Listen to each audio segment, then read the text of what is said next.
regarde les dauphins là-bas. Je me suis dit dans la vie, qu'est-ce que j'aime? J'aime le surf, les nanas, le soleil, l'Australie. Ici, c'est l'aventure en fait. Oh wow. C'est incroyable ce qui vient de se passer. Qui c'est qui est venu pour gagner 75 $ de l'heure en mine? Donc toi, c'est l'argent qui t'a beaucoup motivé. Il y en a d'autres pour c'est l'argent qui les a motivés? 12 heures debout, c'est fatigant. Hein. L'Australie, il faut être bosseur, sinon ça sert à rien de venir ici. Le chef Guillaume, c'est vraiment l'homme français sexy par excellence. On dirait le héros d'un film hollywoodien. Venir en Australie, ça a été un grand pari. Ouais, j'ai eu beaucoup de chance. C'est marrant parce qu'en France, j'aurais jamais mis ça quand je grandissais. Et en fait, ici, les gens sont un peu plus cool. Allez, ma grande. Je pense que dans quelques années, ce dont on se souviendra, ça sera ces levées de soleil et tous les rires des enfants. Bonne journée, mes amours. En fait, là, on rush sur le nouveau site pour commencer à l'exploiter le plus vite possible, parce qu'il y a énormément d'or là-bas. Ce sont nos terres. On n'a jamais voulu les donner à personne. Ils sont venus, ils pensent qu'ils nous ont conquis. Regarde juste la taille des gens à côté des pneus. C'est complètement fou, surtout en plein centre-ville. Si tu vises au centre, tu gagnes une photo nue à ramener à la maison. On se croirait un peu dans une scène de film. C'est vraiment un endroit de ouf. Franchement, vaut mieux ça que métro, dodo, boulot, tout ça. Là, c'est vrai qu'on est pas mal. Bonsoir à tous, bienvenue dans Zone Interdite. Chaque année, de plus en plus de Français décident de traverser la planète pour tenter leur chance en Australie. Alors pourquoi ce pays du bout du monde nous fascine-t-il autant? Des paysages grandioses, une nature sauvage, plus de travail, des salaires plus élevés et cette sensation d'être loin de tout dans une bulle de sérénité. On a voulu savoir si c'était vraiment le paradis imaginé. Mario Pecco nous emmène à la rencontre de ces familles françaises qui ont tout plaqué pour l'Australie, un pays hors norme avec quelques surprises. C'est le plus spectaculaire des terrains de jeu. Pour la plus grande des aventures, en famille. C'est trop beau. J'avoue. Trop beau, c'est trop beau. Florian et sa femme Alicia ont tout plaqué il y a 7 mois pour vivre leur rêve. Un road trip à travers toute l'Australie. Ils ont embarqué leurs enfants, Marley, 6 ans, et Solara, 8 ans. Faire du 4x4 comme ça, pouvoir rouler dans des pistes ensablées, c'est vrai que c'est un rêve d'enfant et puis c'est même un rêve d'adulte, hein, j'ai envie de te dire. C'est ma grosse voiture télécommandée, sauf que je peux conduire. Le couple a mis sa maison de Brisbane, sur la côte Est, en location pour partir en expédition. Ils ont déjà parcouru plus de 17 000 km dans cet immense pays, grand comme 14 fois la France. Franchi des rivières infestées de crocodiles, ou encore découvert les chutes vertigineuses de Wallaman.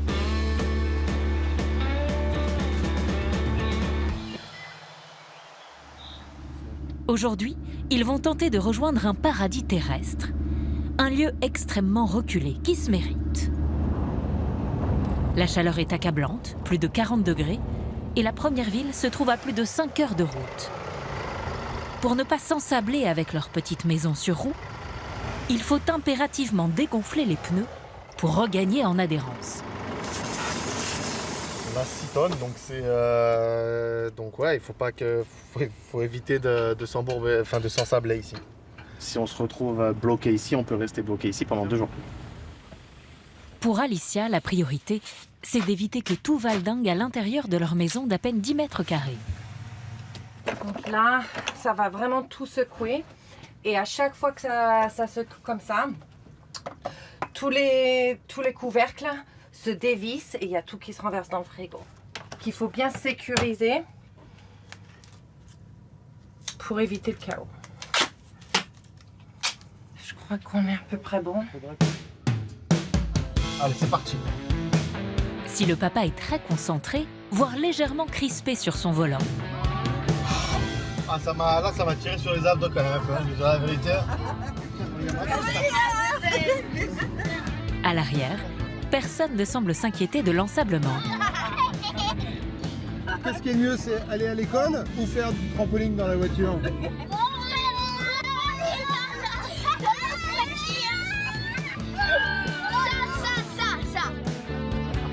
Ça fait un peu mal au dos, Mais après 6 heures de route, au bout de la piste, c'est un spectacle unique qui les attend. Regarde les dauphins là-bas. Franchement, c'est magnifique. Hein. C'est formidable. La famille Bardel va poser quelques jours ses bagages ici, à la pointe ouest de l'Australie. Un concentré de nature sauvage, où l'on peut observer des dauphins, des tortues et un peu plus au large, des baleines à bosse. Et dans ces contrées sauvages, mieux vaut avoir l'œil pour reconnaître le danger. Marley, walk over here. That's a blue bottle. Don't touch the stinger. What? Because it stings. It's a blue bottle. So that floats in the water, and then this long part here stings. Ah, ça veut dire qu'il y en a dans l'eau là. Hein? Ça veut dire qu'il y en a dans l'eau. Ça veut dire qu'il y en a dans l'eau. Et t'as toute la barre. La Blue Bottle est une minuscule méduse dont la piqûre est extrêmement douloureuse et vous envoie immédiatement à l'hôpital. En Australie, chaque endroit va y avoir des nouveaux dangers, des nouveaux trucs sur lesquels faire attention. Donc il y a des trucs qui sont plus mortels que d'autres, mais j'essaye de leur montrer et puis de leur faire découvrir et comprendre et intégrer leur environnement, sur quoi il faut faire attention, être délicat et surtout ne pas toucher. Là, on a eu de la chance jusqu'à présent, mais quand je les vois courir un peu dans les longues herbes, c'est vrai que ça me rend un peu nerveuse. Toute la petite famille écoute religieusement Alicia, qui vit en Australie depuis son enfance. Florian, originaire d'Aix-en-Provence, est lui arrivé plus récemment, il y a 10 ans, dans ce pays qui le fascine depuis toujours. Une raie. Une raie pastenague, peureuse, mais venimeuse bien sûr. Et à quelques mètres de là, des requins à pointe noire. Ces spécimens d'1,80 m rôdent sur le rivage et sont en pleine chasse.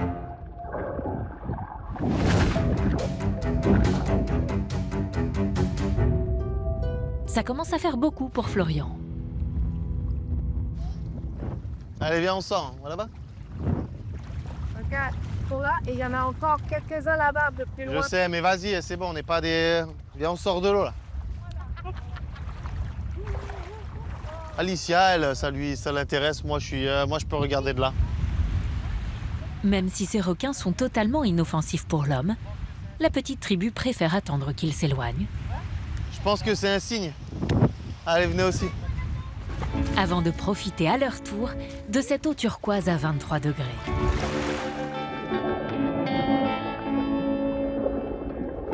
C'était stylé, après on a nagé avec deux tortues. Pas mal, hein? Franchement, vaut mieux ça que métro, dodo, boulot, tout ça. C'est vrai qu'on est pas mal. Hein? Florian est manager dans l'événementiel. Alicia, coach bien-être. Ils ont tous les deux pris 1 an de congé sabbatique pour s'offrir ce périple dans ce terrain de jeu excitant et imprévisible. Ils ne vont pas être déçus. Avec ses paysages époustouflants et une faune comme on n'en trouve nulle part ailleurs, l'Australie fascine le monde entier. Une île de la taille d'un continent qui compte seulement 28 millions d'habitants. Réputée pour sa qualité de vie unique, malgré les 24 heures d'avion, de plus en plus d'expatriés français y tentent leur chance. Et bien souvent, ça démarre ici, à Sydney.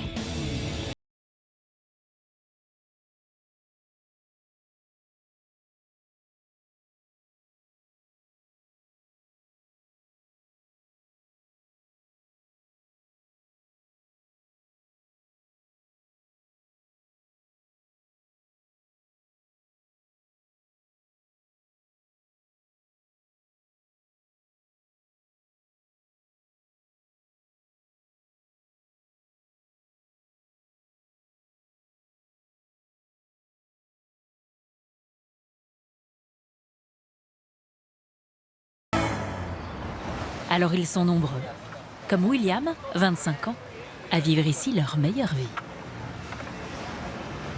Ah, c'est le paradis du surfeur ici. Regarde ça, c'est des vagues tous les jours. Je suis trop content d'avoir trouvé ça. Originaire de Biarritz et fan de surf, il est arrivé il y a 1 an.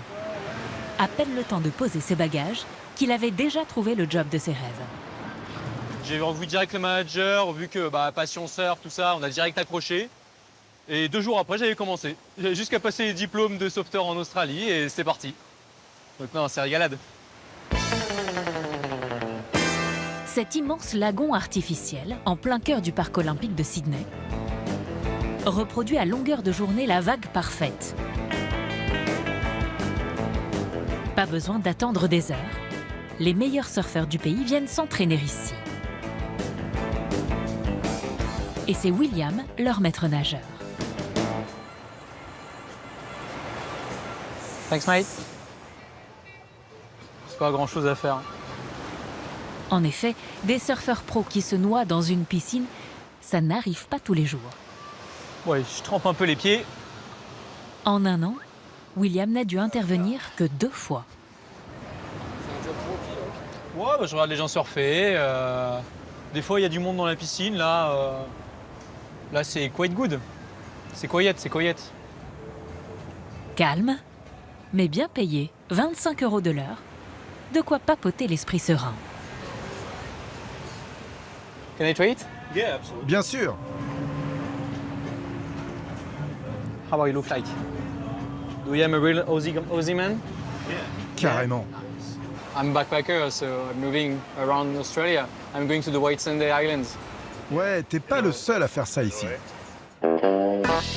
En Australie, le salaire minimum est de 18 € de l'heure. C'est le plus élevé des pays de l'OCDE.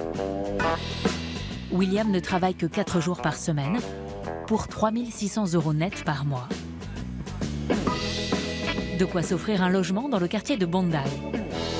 Sa plage est la plus célèbre d'Australie. Un lieu devenu mythique pour toute une partie de la jeunesse occidentale. C'est l'endroit où l'on vient pour voir et être vu. Et où le culte du corps à l'australienne est poussé à son paroxysme. En tant que backpacker, William sait qu'il va barouder au gré des petits boulots. Alors pour se loger, il n'est pas très regardant sur le confort. Bon ben voilà, bienvenue chez moi. C'est une colocation, donc là ici on partage la cuisine. Bon, ils sont pas tous méga propres. Mais bon, écoute, c'est pas le grand luxe, hein. Vu les prix ici, surtout à Bondi. Là, la salle de bain, pareil, commune, hein. On voit que c'est tout bien rangé. Et puis là, on va arriver dans le penthouse des lieux. Comme beaucoup de jeunes Français, William n'a pas eu le choix et a opté pour la colocation, pour ce modeste appartement de seulement 60 mètres carrés. Ils sont 3 à se partager le loyer de 2 400 € par mois. Ça peut paraître énorme, mais en vérité, ça fait 800 € au mois. Donc 800 € au mois, c'est un appart à Paris, quoi. Donc sauf que là, je suis à Sydney, à 15 minutes de la plage. William, à peine diplômé d'école de commerce en France, a quitté son emploi pour débarquer en Australie sans un sou en poche. Je me suis dit dans la vie, qu'est-ce que j'aime? J'aime le surf, les nanas, le soleil, l'Australie. Ici, c'est l'aventure, en fait. Le mot de l'Australie, c'est l'aventure. C'est pour ça que Sydney, c'est super, mais il faut découvrir le reste de l'Australie. S'il a choisi l'Australie, c'est aussi parce qu'elle a pour réputation d'abriter la faune la plus dangereuse au monde. William poste régulièrement ses trouvailles sur les réseaux sociaux, comme ce serpent attrapé dans sa cuisine, ou cette araignée gigantesque qui déambule sur le plafond de sa salle de bain. Et ce jour-là, justement, il a décidé de se faire une petite frayeur. Allez, on se barre vite d'ici. On va dans la jungle. Non, ça c'est ma place, Damien, du coup, on est en Australie. Ah, il n'est pas encore habitué. Ces 3 copains français n'ont pas encore pris l'habitude de la conduite à droite. Ils viennent juste d'arriver en Australie, et pour les convaincre de le suivre, William ne leur a pas tout dit du programme de la journée. Officiellement, il leur a promis une rencontre avec des kangourous. Ça fait glauque, on a la forêt de... je sais pas quel film d'horreur. Avec la brume et tout là. Et ce n'est certainement pas cette pluie torrentielle qui va faire rebrousser chemin à William. Faut sourire. Faut sourire. Et puis, ça sert à quoi de faire la gueule? On y est. Bon, c'est un peu dommage, mais ça fait partie de l'aventure. On n'a pas choisi. Comme souvent ici, le mauvais temps se dissipe rapidement. Et après 2 heures de route, ils arrivent à la réserve de Jervis Bay. Une merveille sauvage qui abrite une faune typiquement australienne. Et comme promis, Faut trouver un kangourou. Ils sont pas loin. Ils sont pas loin. Regardez, c'est ça. Allez, on va les chercher. Je visualise pas le kangourou là. Si, là, il saute. Tu vois ses oreilles là. Ah, c'est vrai, c'est vrai. Pas derrière. Oh là là. Ah bah regarde là-bas, ils sont tous posés là-bas. Là. Bah, il y en a plein là. en effet, pas besoin de leur courir après. Les kangourous n'ont pas peur de l'homme et se laissent volontiers approcher, même lorsqu'ils vivent en liberté comme ici. You speak English? Vous voyez avec la patte qui dépasse là? Regardez, il y a le petit dedans. C'est incroyable. Non, ça c'est dingue ça. C'est incroyable ce qui vient de se passer. Il est trop bien. Il paye même pas le loyer. Première fois que je vois ces petites bestioles. Cette espèce de kangourou est la deuxième plus imposante du pays. Les plus grands spécimens mesurent 2,80 m, du museau au bout de la queue. Ouais, il m'a fait peur un peu lui. Quand tu l'as en face de toi et qu'il veut pas te lâcher du regard, comme là par exemple, t'as un petit pressentiment de je vais peut-être reculer un peu. Je pensais pas que c'était aussi impressionnant. Pour William, les kangourous, ça va 1 minute. S'il est venu jusqu'ici, c'est parce que cette réserve est le territoire de l'un des serpents les plus venimeux du pays. Le célèbre Red-Bellied Black Snake. C'est celui-ci que je veux trouver. Je veux trouver celui-là. Pourquoi? Parce qu'il est mortel. Ne pas bouger la personne, ça veut dire, je pense que c'est vraiment pas bon de se faire mordre. Il est fou ce type. Mais maintenant qu'ils sont là, William ne va pas leur laisser le choix. Qu'est-ce qu'on fait? On va là-bas ou on fonce dans la forêt? Parce que le spot à serpent, il est là-bas. Enfin, il est dans la forêt. On profite un peu de la plage. Spot à serpent. Bon, d'accord. Après, on s'envoie dans l'eau. Et là, au niveau du soleil. Charles et les autres auraient préféré profiter de cette eau cristalline. Je vais aller grimper là-bas, je pense. Mais le serpent noir à ventre rouge est un animal craintif et il faut s'armer de patience. Ça peut être un arbre à serpent. Ça. Négatif. Y a rien. Sans trousse de secours ni chaussures, la quête de William flirte avec l'inconscience. Non, y a rien. Et après plusieurs heures, il finit enfin par abandonner. J'aurais tout tenté. Vous êtes déçus? Non. Attends. T'es le pire guide que je connaisse. Comme William et ses copains, les jeunes Français n'ont jamais été aussi nombreux à tenter l'aventure australienne. 30 000 rien que l'an dernier. La plupart attirés par ces vidéos très alléchantes. On a gagné 26 000 $ en 3 mois de ferme en Australie. J'ai coffré 47 000 $ en bossant 6 mois en Australie. Des jeunes expatriés qui vantent les salaires mirobolants pratiqués dans le pays. J'ai donc gagné 8 000 $, soit environ 4 500 € en 1 mois et 2 semaines. En restant assise dans une machine à écouter du Christophe Maé, je trouve ça pas trop mal. L'Australie serait ainsi le nouvel Eldorado de toute une génération. Pour en prendre la mesure, direction Brisbane, à 900 km au nord de Sydney.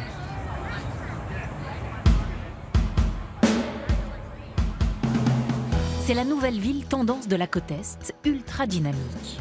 C'est là que seront organisés les Jeux Olympiques de 2032. Et c'est aussi désormais le point de chute de bataillons de jeunes Français qui débarquent chaque jour dans l'espoir d'y faire fortune. Hello tout le monde. Vous êtes les premiers arrivés. Salut, ça va? Welcome. Merci. Trouvez-vous une petite place? Une fois par semaine, Maïtena et Hernandez accueillent les nouveaux arrivants. Ils sont une trentaine juste aujourd'hui. Bonjour. Ah, living the dream. Maïtena a créé une agence de voyage il y a 15 ans à Brisbane. Face à l'afflux de jeunes travailleurs français, elle a très vite proposé un service pour les accompagner. La réunion commence par un tour de table et les motivations sont souvent les mêmes. Qui c'est qui est venu pour gagner 75 $ de l'heure en mine? En vrai? Non, bah bien sûr, mais je pense que comme beaucoup de gens ici, mon objectif c'est de faire un maximum de fric. Qu'est-ce qui t'a... Qu'est-ce qui me motive? Ouais. C'est quand je vois le salaire en sortie d'études en France qui est plus bas que le minimum sans formation ici. Et tu faisais quoi toi en France? Je sors d'un master en gestion de patrimoine. Ok. Donc toi, c'est l'argent qui t'a beaucoup motivé. Il y en a d'autres pour c'est l'argent qui les a motivés? Ton employeur, tu veux dire, ben non, j'en ai pas. Maïtena tient tout de même à leur rappeler quelques réalités. Tu peux faire l'un ou l'autre. Vous pensez que tout le monde vous attend ici, qu'on va vous ouvrir les portes, que vous allez gagner 75 balles de l'heure. Ça n'arrivera pas. Maintenant, est-ce qu'il y a encore moyen d'avoir des super expériences ou de gagner très bien sa vie? Carrément. Certains sont tellement confiants qu'ils ont fait 17 000 km sans trop se poser de questions. Vas-y, raconte. Moi, j'ai pas de permis. T'as pas le permis? Non. Ok. Au niveau d'anglais, Éclaté. Comme le permis, on me l'a retiré aussi. Qui a un anglais éclaté? Tu mises tout. Ici, même sans parler la langue, on peut trouver un job. Mais il faut mettre de côté certains principes très français. Soyez relax là-dessus. Pas de préavis, pas de période d'essai, pas de nombre d'heures garanties, pas de durée garantie, pas de jours de maladie, pas de jours de congé. J'ai oublié un truc? Rien. Rien de rien. En Australie, la protection sociale est quasi inexistante. Pourtant, jamais Maïtena n'avait vu débarquer autant de jeunes dans ses locaux. Le résultat, selon elle, d'un sentiment que la France n'a plus rien à leur offrir. Le manque d'espoir, je crois que c'est un truc qui est le plus récurrent chez tous. Il y a plus d'espoir. Donc l'Australie leur offre cet espoir. En tout cas, c'est ce qui fantasme. Soudain, tu as une feuille blanche, tu peux tout réécrire à zéro, c'est incroyable. Ton succès ne se limite pas à quelles études tu as fait ou t'as pas fait, quel quartier t'habites ou t'habites pas. Soudain, c'est une page blanche. Vous avez des surprises par rapport à ce que Cet espoir d'une vie meilleure attire même les moins jeunes. C'est la vraie location. Comme ce couple d'une trentaine d'années. Ils n'ont pas hésité à quitter la France, où ils étaient pourtant parfaitement insérés. Tu peux aller booker le tour sur le... Non mais là, vous avez un profil, les gars, menuisier, pâtissière, c'est combo, les gars. Vous êtes un combo gagnant. Le couple originaire de Lille était même propriétaire d'une maison. Mais après plus d'une dizaine d'années de travail, Sophie était toujours au SMIC et Damien à peine au-dessus. Allez, le minimum, tu vas gagner 31 $ de l'heure. Si tu fais un 38 heures, calcul, ça fait combien en euros, ça? 2300. 77. C'est un SMIC de base, ça. Ah bah ouais, waouh. Waouh. Je me dis waouh. Et pour Damien, menuisier, l'écart est encore plus important. Ça fait 6 840 $, soit 3 860 €. C'est le double de ce que je gagne en France. Maïtena facture 75 € par personne pour les aider à faire leur CV en anglais et à trouver un travail. Mais avant de postuler pour le job de leur rêve, tous vont devoir donner de leur temps. Car l'Australie a compris comment tirer profit de cette jeunesse. Tous arrivent ici grâce à un visa nommé Programme Vacances-Travail. Pour pouvoir rester 2 ans dans le pays, il faut travailler 3 mois dans des secteurs en tension. Car l'Australie manque cruellement de main-d'œuvre, en particulier dans un secteur, l'agriculture. Ces fermes immenses que l'on trouve partout à l'intérieur du pays fonctionnent essentiellement grâce à cette main-d'œuvre providentielle. À 3 heures de route de Brisbane,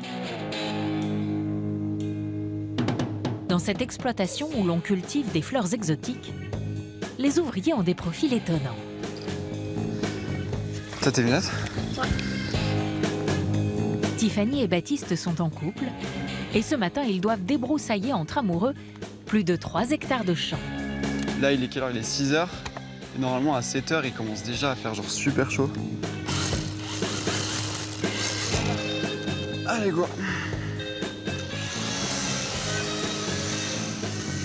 Le tout sous une chaleur accablante. Plus de 30 degrés au petit matin. Un travail harassant, surtout lorsqu'on n'est pas forcément manuel, mais plutôt du genre premier de la classe. C'est lourd quand même toute la journée. Tiffany, à 25 ans, vient de terminer ses études d'architecte. Baptiste, 25 ans lui aussi, est ingénieur en aérospatial. Ils sont venus pour découvrir l'Australie pendant 1 an. Nous, le but, c'est que là, on part à l'aventure, machin, c'est cool. on va être très content de rentrer et de faire le job pour lequel on est qualifié. Et je pense qu'on profitera d'autant plus de ce job-là. Et c'était l'objectif, hein, en vrai. C'est clair. Et ça nous fera des belles expériences à raconter pour dire « Ah, moi je m'en souviens quand j'étais à la ferme, je me levais à 4 h du matin. » De toute façon, ils n'ont pas le choix. Ils doivent travailler pendant 3 mois dans des fermes. Venez les gars, on y va, on va faire le bouquet des Christmas bush. C'est pour ça qu'ils ont atterri dans l'exploitation de Jamie, un Australien marié à une Française. Allez hop, Baptiste, toi te coupe en plus petit et fais le bouquet là. La matinée se prolonge à l'atelier, sous les ordres de Caroline, la maîtresse des lieux. On va envoyer une palette de petits et une palette de grands. J'ai marqué sur le tableau là les 250. 250 grosses et 300 petits. Ouais. Et ils veulent de l'épaisseur. Donc n'hésite pas à fournir. Ouais. Avec 3 habitants au kilomètre carré, l'Australie est le 3e pays le moins densément peuplé au monde. Caroline et Jamie n'ont pas d'autre choix que d'avoir recours à cette main-d'œuvre qu'ils payent 18 € de l'heure, le SMIC australien. On n'a pas beaucoup de gens population, niveau population, et les Australiens, c'est pas un boulot qu'ils veulent faire. Et alors, ces trucs de Work and Holiday Visa, c'est très bien pour nous. Ils sont efficaces, ils ont leur rigueur. Tous les fermiers, on a vraiment besoin beaucoup. Tiffany semble un peu moins emballée que son patron. C'est la mort, quoi. Après seulement 4 jours de travail, la jeune architecte est déjà en souffrance. Un an comme ça, je fais pas. Ma main, elle tiendrait pas. Ah ouais, j'ai mal aux mains. Et les 3 doigts, là, j'ai pas en plus des mains très musclées, on va se dire la vérité. Après, on piétine pas mal, donc 12 heures debout, c'est fatigant. Ouais. L'Australie, il faut être bosseur, sinon ça sert à rien de venir ici.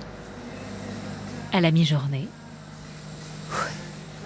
nos Français sont déjà épuisés. Oh. Ça fait du bien. J'ai envie de jeter dans une piscine. Ah ouais. Et il n'y a pas de piscine, ni aucun loisir au programme. La première bourgade est à 1 heure de route. Les ouvriers vivent comme les fermiers. Ils dorment et mangent dans la même maison. Là, ce midi, s'il y avait un McDo à côté, je serais allée manger au McDo. Tiffany devra se contenter de quelques épis de maïs. Courage. Il reste encore l'après-midi et 84 autres jours de la ferme avant de pouvoir partir enfin à la découverte du pays. Et pour ceux qui ont le sens du travail, l'Australie est la terre de toutes les opportunités. Certains Français y ont même bâti des empires.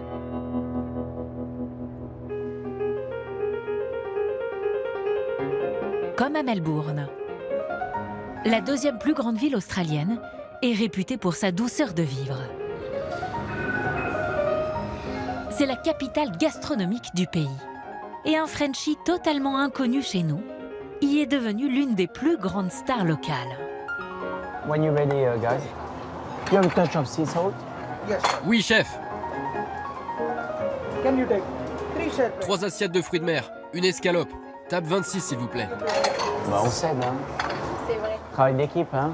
One team, one dream.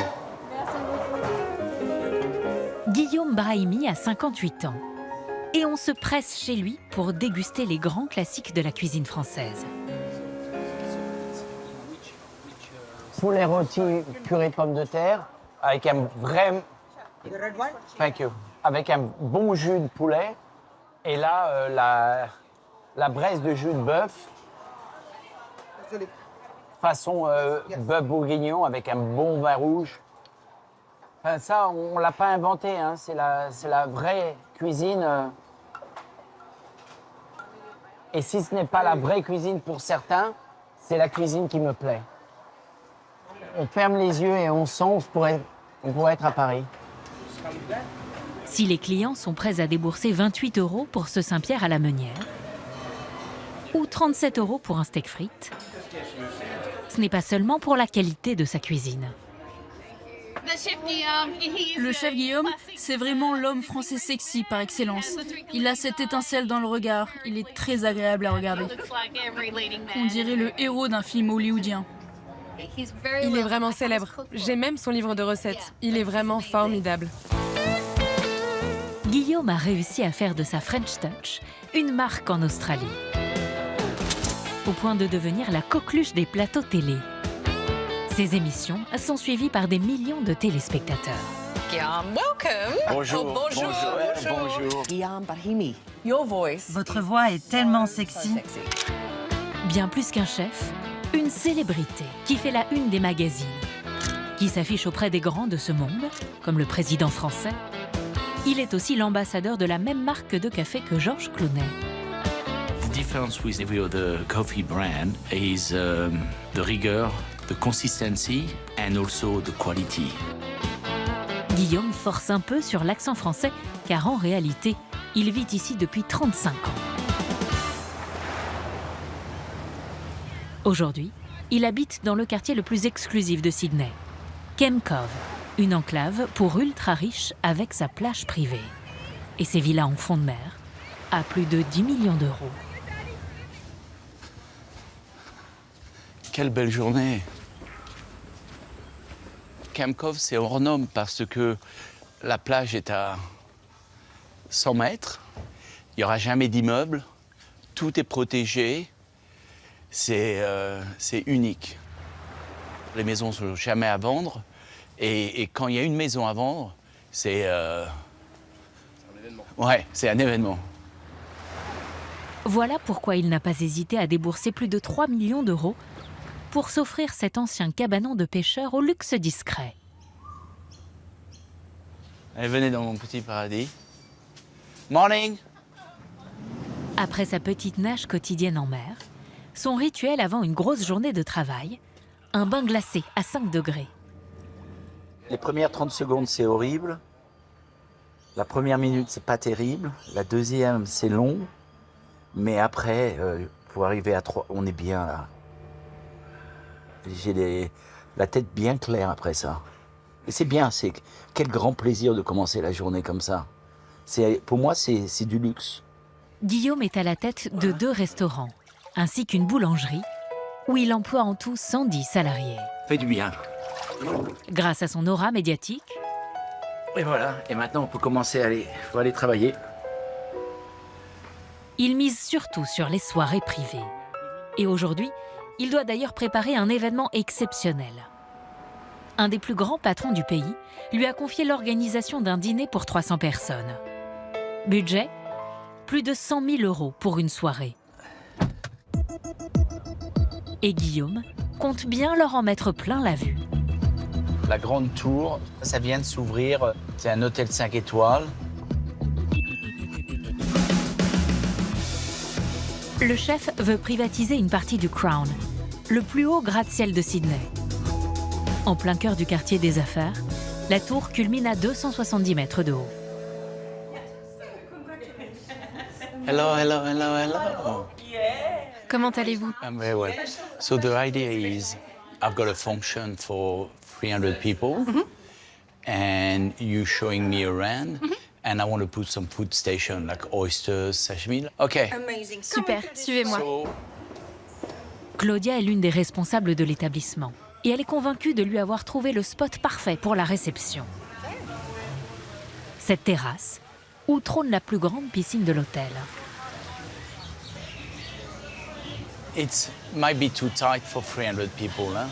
Oui, peut-être un peu serré. I think it's not what I'm looking for. There's just not enough space. And it'd be too crowded, and I think we might end up having some clients in a pool. And that's not what we want. Okay, I want upstairs.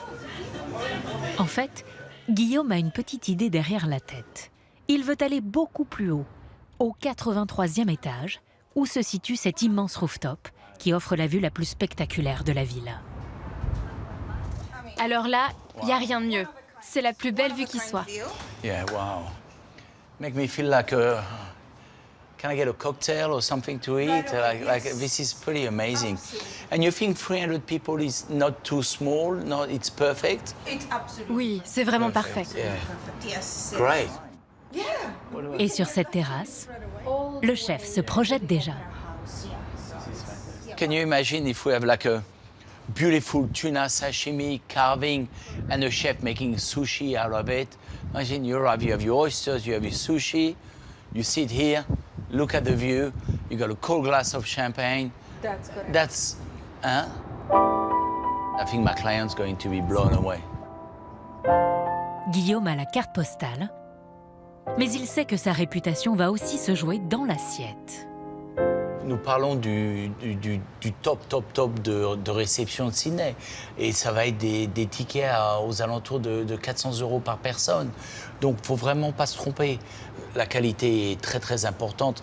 Et ça parle du champagne qu'on sert, du thon qu'on va servir, mais aussi des fournitures, des verres et de l'endroit où on est. Donc, il n'y a pas beaucoup de place pour l'erreur. Guillaume doit maintenant trouver le plat et le produit qui vont faire toute la différence. Pour cela, il a rendez-vous au marché aux poissons de Sydney, le plus grand d'Australie. Salut mon ami, ça fait plaisir de te voir. Frankie est le fournisseur des établissements les plus prestigieux de la ville. Les eaux australiennes sont connues pour abriter la faune la plus diverse au monde, une source d'inspiration infinie pour le chef français. Magnifique. Ça vient du Queensland, dans le nord de l'Australie. Donc c'est un poisson tropical qui aime les mers chaudes. C'est excellent. La chair est d'une douceur extraordinaire. On trouve ici tous les trésors de la mer, comme ces langoustes à 90 € le kilo.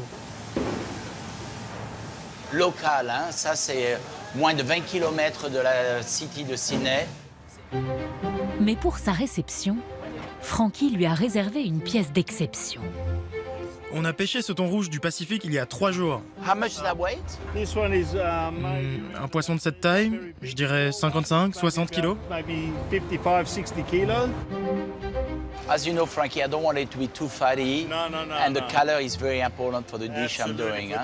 Oui, pour ton plat, je sais bien. Guillaume souhaite faire le show lors de la soirée en cuisinant devant les invités. Ruji, à toi de jouer.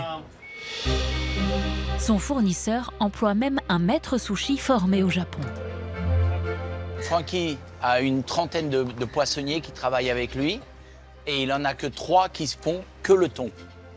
Parce que le thon, c'est un art, c'est pas une sardine.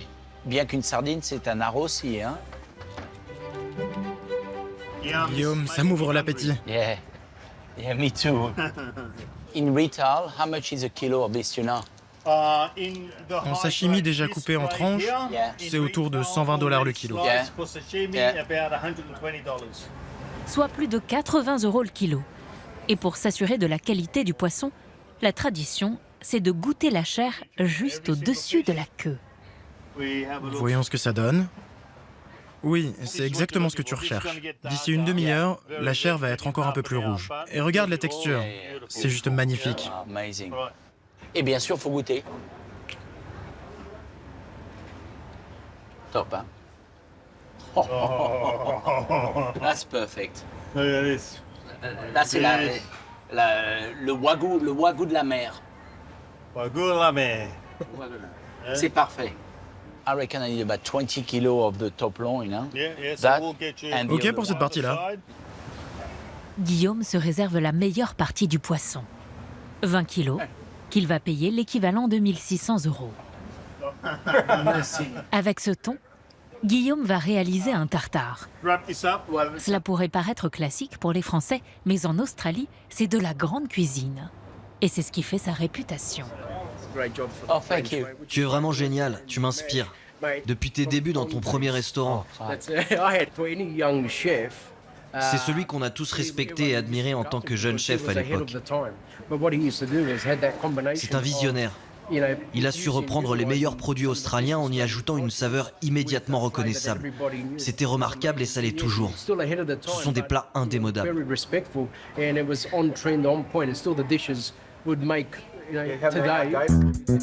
Une réussite qu'il n'aurait jamais imaginée en venant à Sydney. À l'époque, il avait 23 ans. Il était sous-chef du célèbre cuisinier Joël Robuchon, avec un avenir tout tracé en France. Et l'Australie n'était pas encore à la mode. Je me rappellerai toujours, quand je suis parti en Australie, j'ai dit à M. Robuchon que je partais en Australie et il m'a dit « Mais Guillaume, je ne connais pas ce restaurant. » Venir en Australie, ça a été un grand pari et j'ai eu de la chance de... Ouais, j'ai eu beaucoup de chance. Dans quelques jours, Guillaume se lance un nouveau défi. Cuisiner pour la première fois lors du plus prestigieux événement sportif de l'année. Le Grand Prix de Formule 1 d'Australie. Si le pays fait autant rêver les Français, c'est aussi parce que l'Australie a la réputation d'offrir une vie peu stressante. Et voici l'une des raisons. 85% des adultes pratiquent une activité sportive et sont inscrits dans un club. C'est 4 fois plus que chez nous. Le sport, c'est donc une religion ici, qui se pratique dès le lever du jour. Il est 6 heures ce matin-là, à 2 pas de la ville, la plage de Manly. Hello! Ça va? Alors que ses enfants dorment encore à la maison, Jérémy, lui, a déjà troqué son pyjama contre un slip de bain.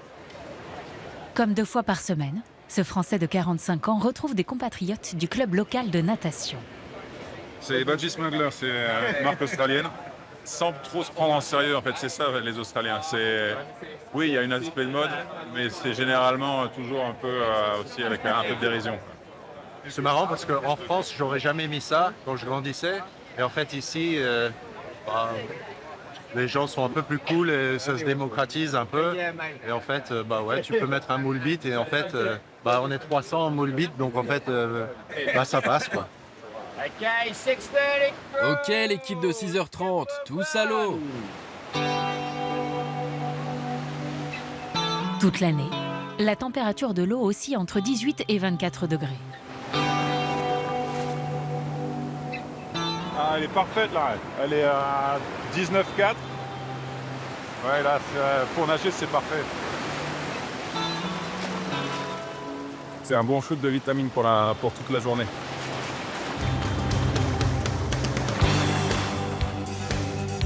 C'est parti pour 1,5 km de nage, un peu plus de 30 minutes d'effort à un rythme soutenu. Même si l'on est en ville, c'est une réserve marine protégée où l'on peut faire tout type de rencontres. J'étais en train de nager tranquille et tout d'un coup je regarde en bas, il y avait 2 raies l'une sur l'autre comme ça. Je sais pas comment elle s'appelle. Et en fait elle me suivait. Donc c'est génial, c'est vrai que j'étais un peu lent à l'aller, je ne voyais pas, en fait j'étais juste en dessous en train de regarder les raies. Ah, c'est bon ça. Ça fait 17 ans que ce Français originaire de Valenciennes a adopté ce mode de vie. Jérémy est consultant dans une multinationale de conseil.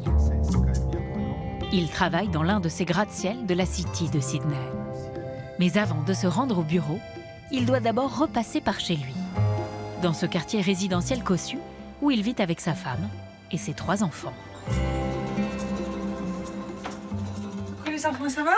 Ouais, bonjour maman. Bonjour. Tu viens dormir? Ouais, oui. C'est bien le sport? Oui, très bien. Il est 7h30. Clara vient elle aussi de terminer sa séance de fitness. Les filles, on parle en 5 minutes. C'est la dernière journée d'école de la semaine.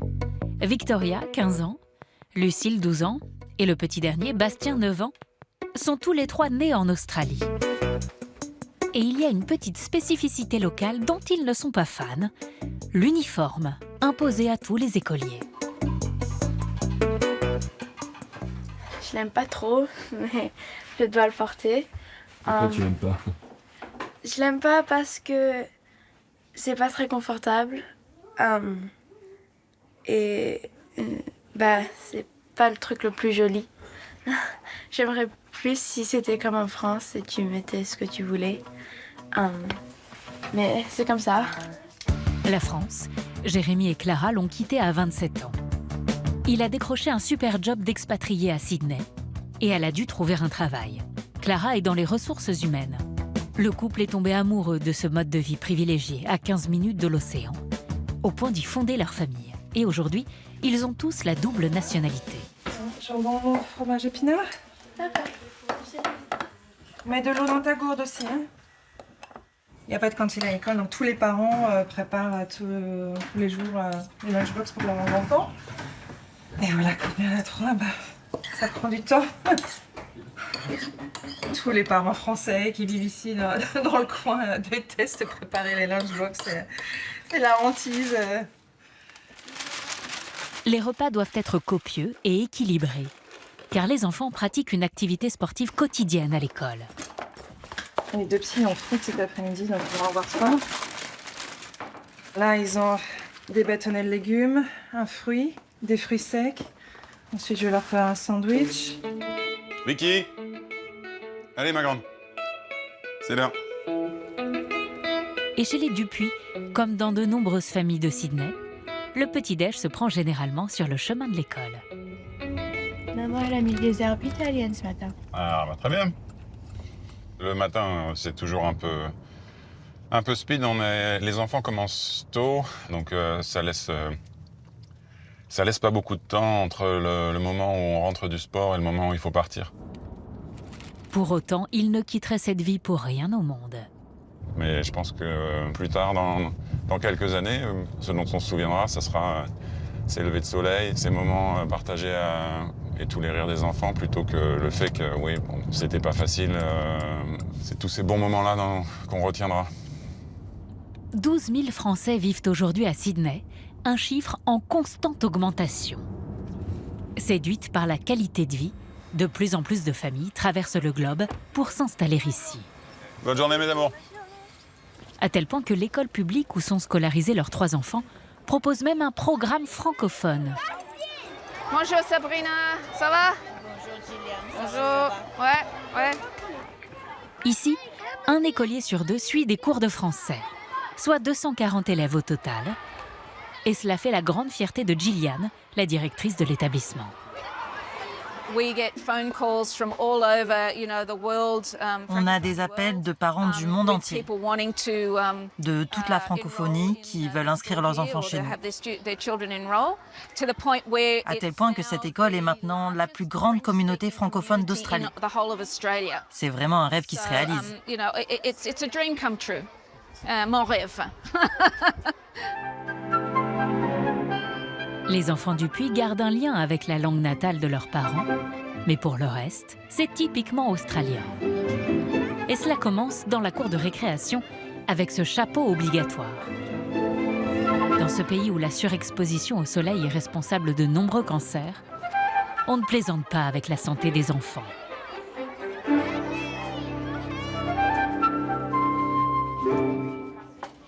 Bonjour les enfants. Bastien, le cadet de la famille, est le plus souvent assis au milieu de la classe avec ses camarades. Ceux qui sont assis au fond de la pièce, est-ce que vous pouvez vous avancer, s'il vous plaît? La méthode, apprendre de manière ludique et encourager la confiance en soi grâce à la participation et la prise de parole en public. Bastien, tu te rapproches? Un couvercle en plastique, c'est opaque ou transparent? Transparent, oui, bravo. Des leçons plus ludiques et des journées plus courtes. Les cours s'arrêtent à 15h au plus tard. Un système qui porte ses fruits. Les élèves australiens affichent un niveau parmi les plus élevés des pays occidentaux.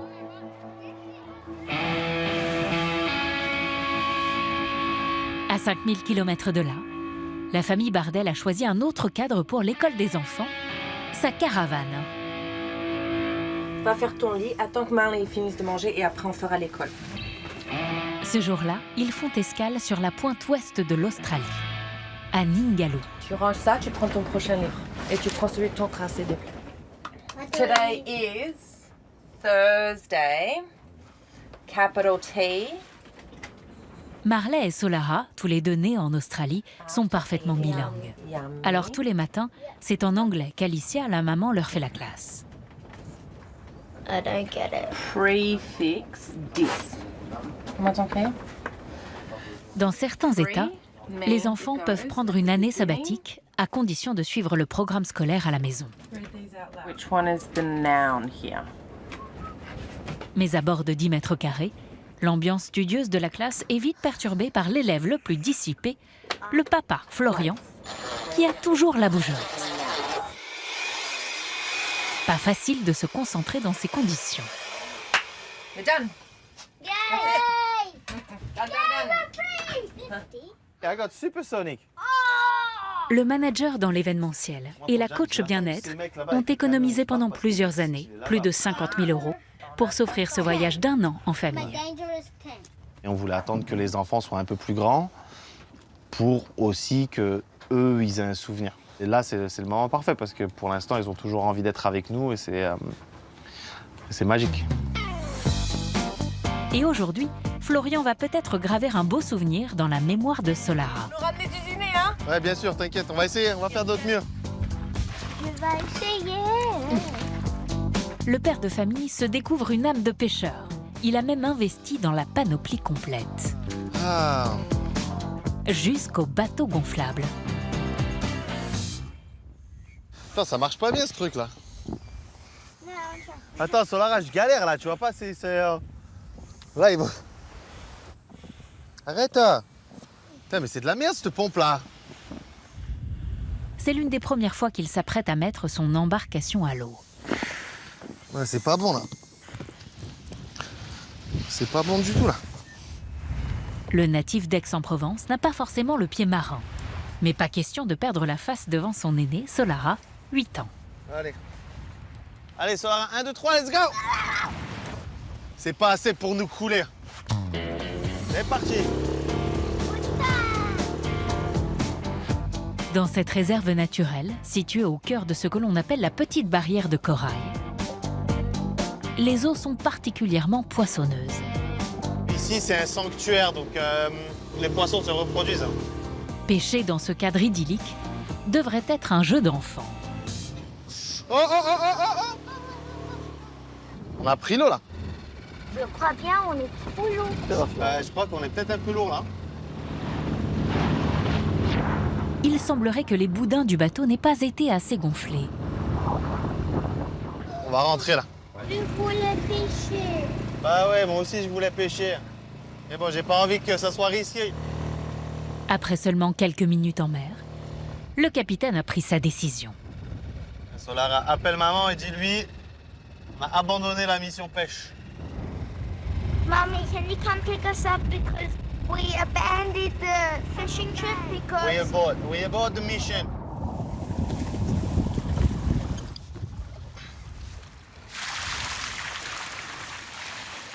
Ah là, je me suis déguisé comme un clown pour rien en plus. Il en faudrait bien plus pour entacher le bonheur de Florian, qui rêve d'Australie depuis sa plus tendre enfance. Cantar, oh oh, oh là là, oh oh oh oh, et tout. Voilà, hop, emballé, c'est pesé. Ce midi, ça sera du poulet.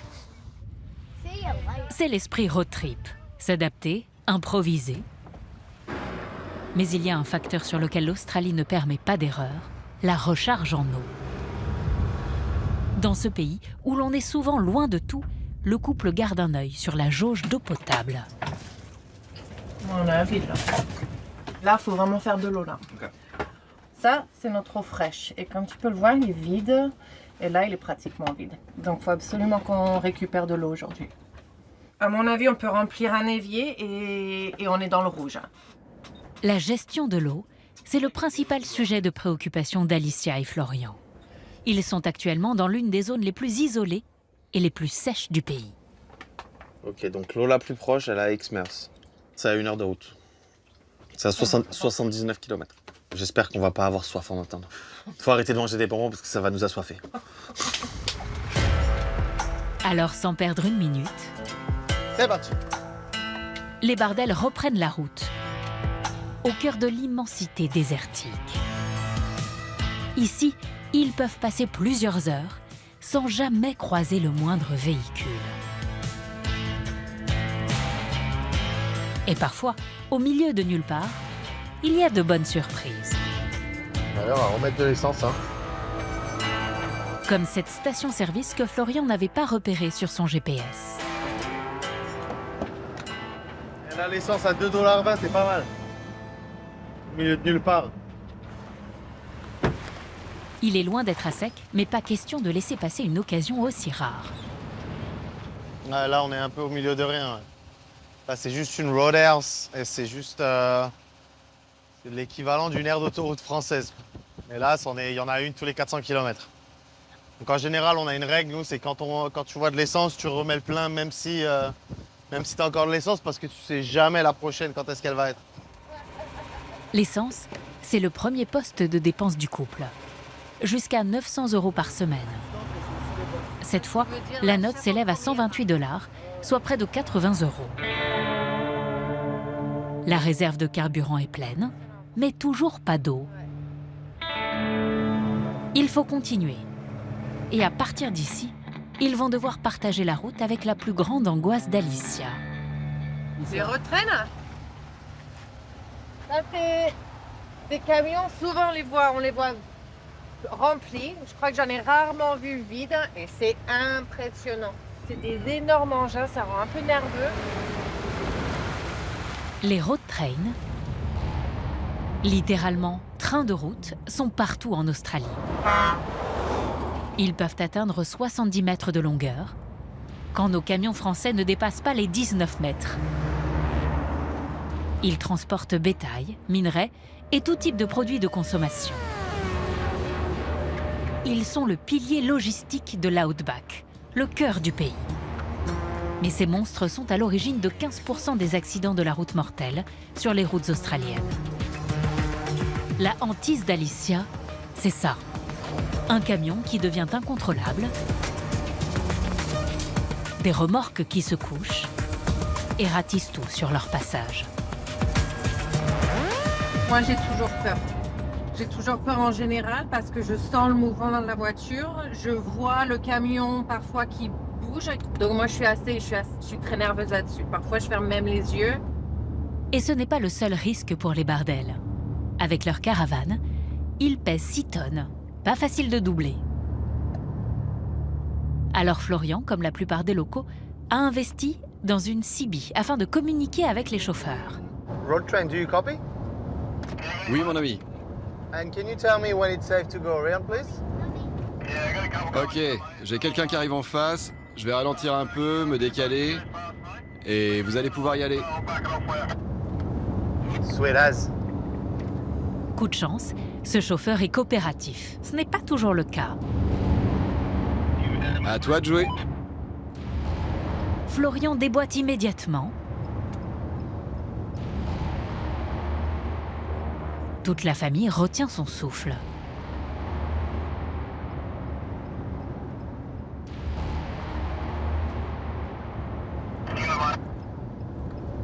Thank you very much, mate. Bonne route. Safe travel.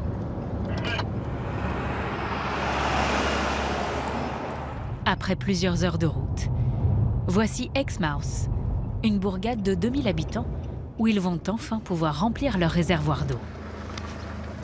6 $ pour 100 litres, donc ce qui est pas excessif, mais il faut le payer. Alors, voilà, on a de l'eau.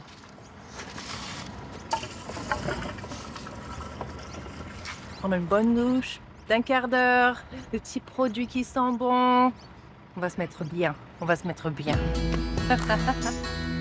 Les Bardel ont de l'eau pour 10 jours. Hop là. Leur expédition peut continuer, loin de toute civilisation. C'est parti mon kiki, on y va. Si les Français aiment tant l'Australie, c'est que le pays offre ce contraste entre d'immenses zones naturelles et une vie très animée dans les grandes villes. 80% de la population se concentre sur la côte Est. C'est là que les plus grands événements ont lieu. À l'hippodrome royal, en plein cœur de Sydney. La course du jour est l'événement à ne pas manquer pour toute la haute société australienne.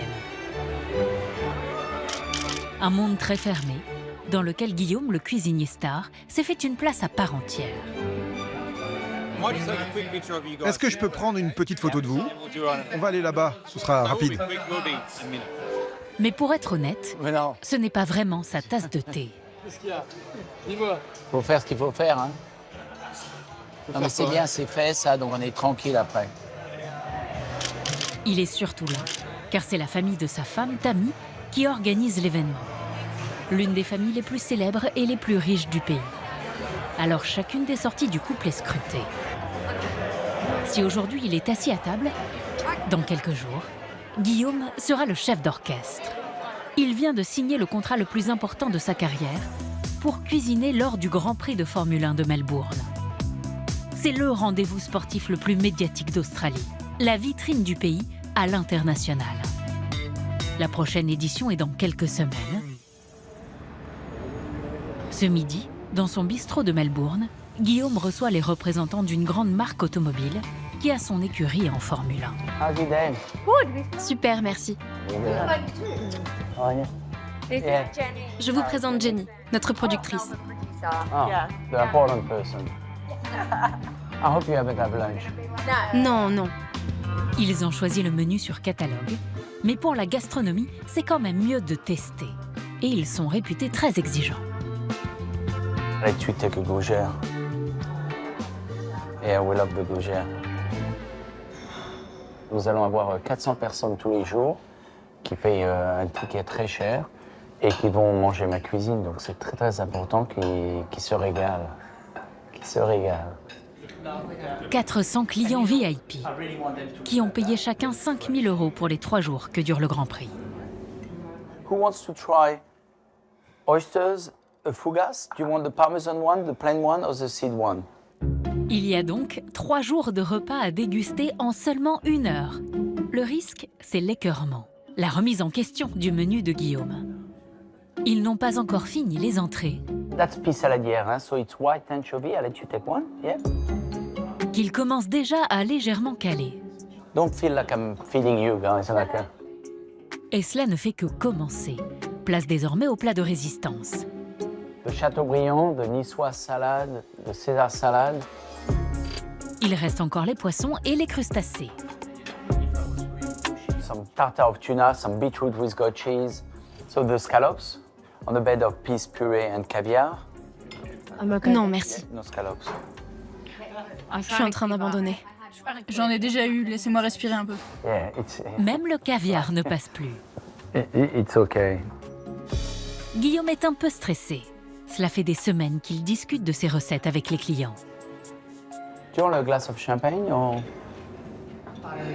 Au moment des desserts, il goûte du bout de la cuillère. It's a happy food, like they're saying, "Whoa, that was worth it. We spent this money, like, good." Mais toutes les suggestions du chef sont validées. Elles seront sur les tables du prochain Grand Prix de Formule 1. J'ai le ventre plein, mais c'était délicieux, avec beaucoup de saveurs. On est très reconnaissant de l'avoir avec nous.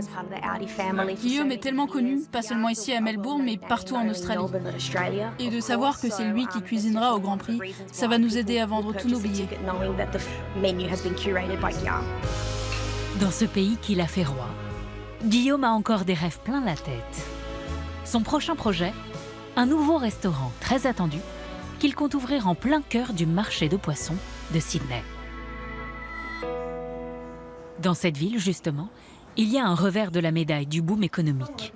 Et en ce moment, c'est la famille Dupuis qui en fait les frais. Il rêverait de déménager pour une maison plus grande.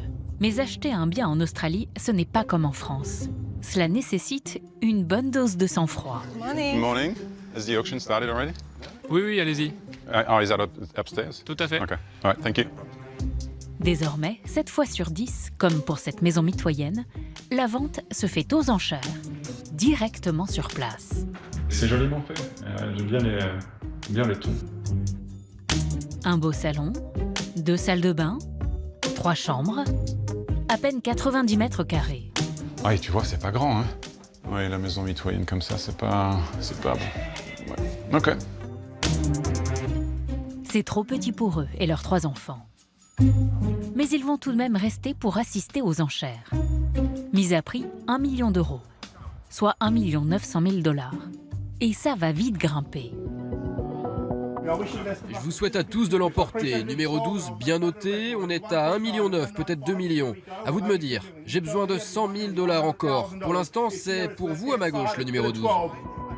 Une dizaine d'acheteurs potentiels sont en train de livrer bataille pour remporter la maison, sous la pression d'un commissaire-priseur. Allez, offrez-moi 1 950 000 $ si vous le voulez. C'est maintenant ou jamais. 1 910 000.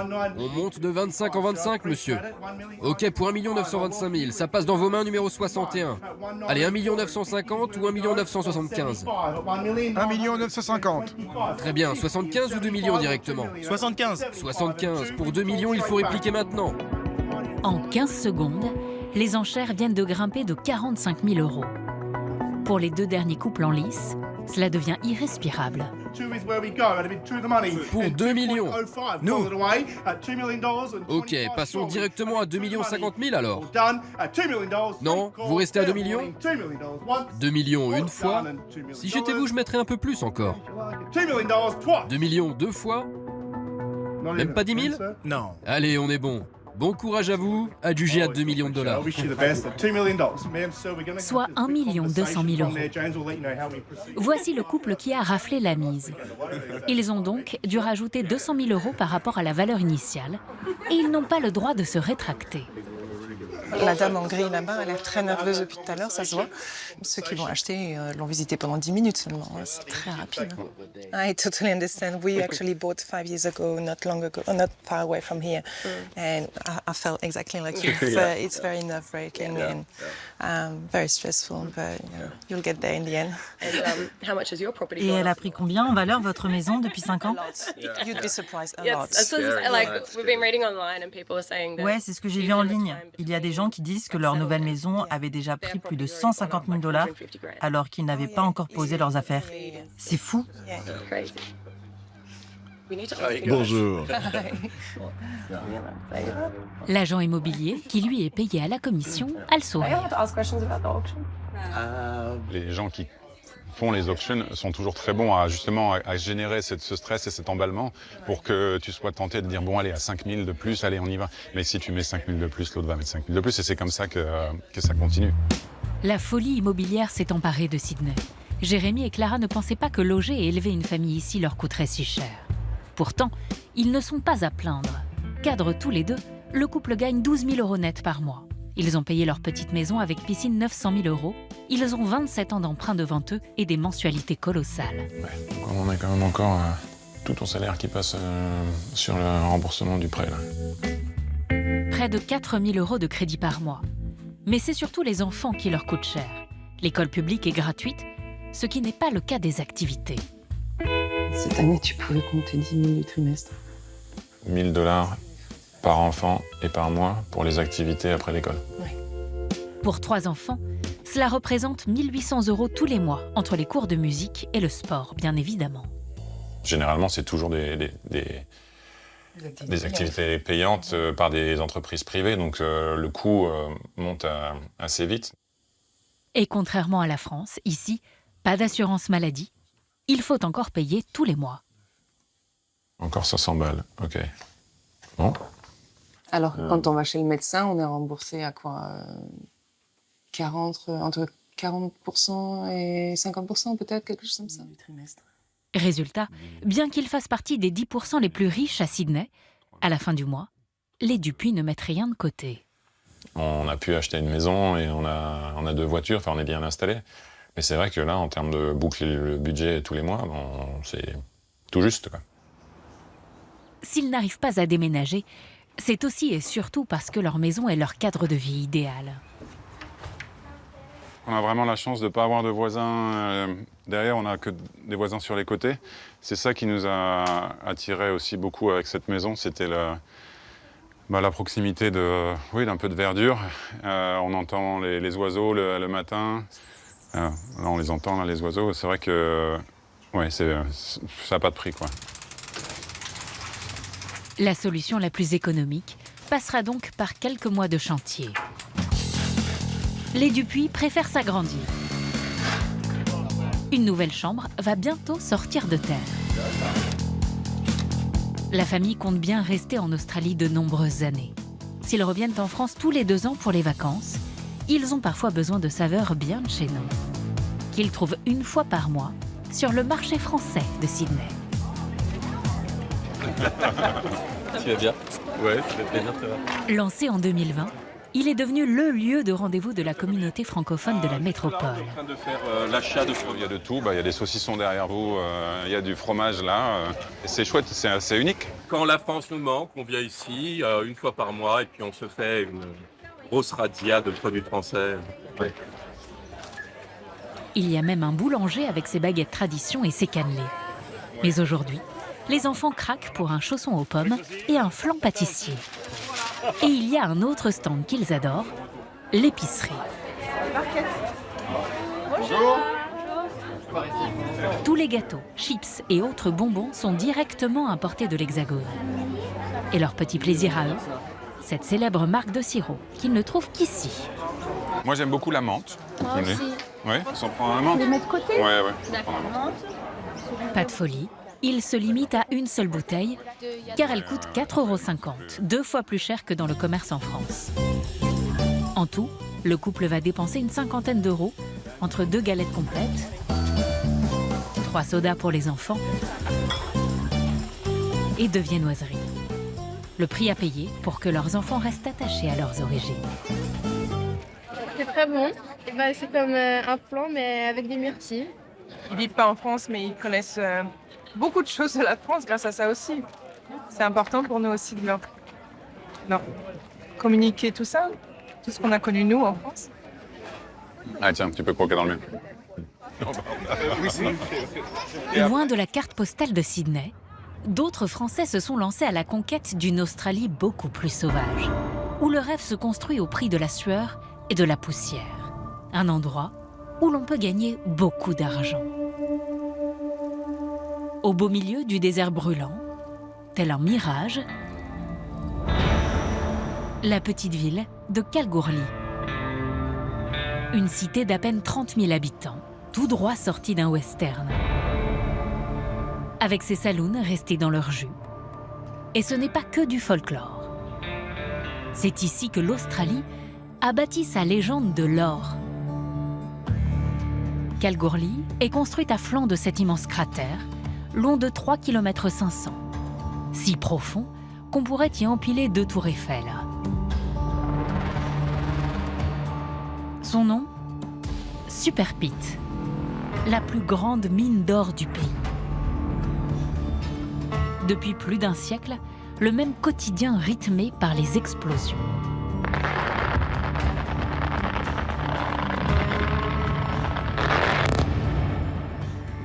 Et les interminables convois pour y extraire 70 kilos d'or chaque jour. Toute la ville tourne grâce à son précieux métal. Combien pour cette pépite? 180 $. Et une gigantesque parade y est même célébrée chaque année en l'honneur des milliers de mineurs qui travaillent ici.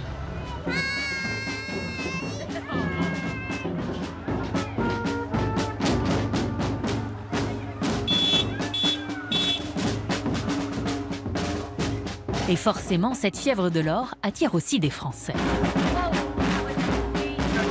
Elle a un long road train, hein. 1, 2, 3, 4. Oh! Ah, là, c'est le summum. Le plus gros. Regarde juste la taille des gens à côté des pneus. C'est complètement fou, surtout en plein centre-ville. Ah, c'est dingue, c'est vraiment fou. Axel a 25 ans et cela fait bientôt 4 ans qu'il travaille dans les mines de Kalgoorlie. À l'origine, c'est un Australien qui lui a appris l'existence de cet Eldorado un peu par hasard. Je savais pas vraiment du tout à quoi m'attendre. Et je suis arrivé et je me suis pris une petite claque parce que vraiment j'avais l'impression d'être en 1890, tu sais. Donc ça fait un peu de décor, un peu fake, mais au final tu te rends compte que c'est pas du tout fake. En France, Axel était commercial.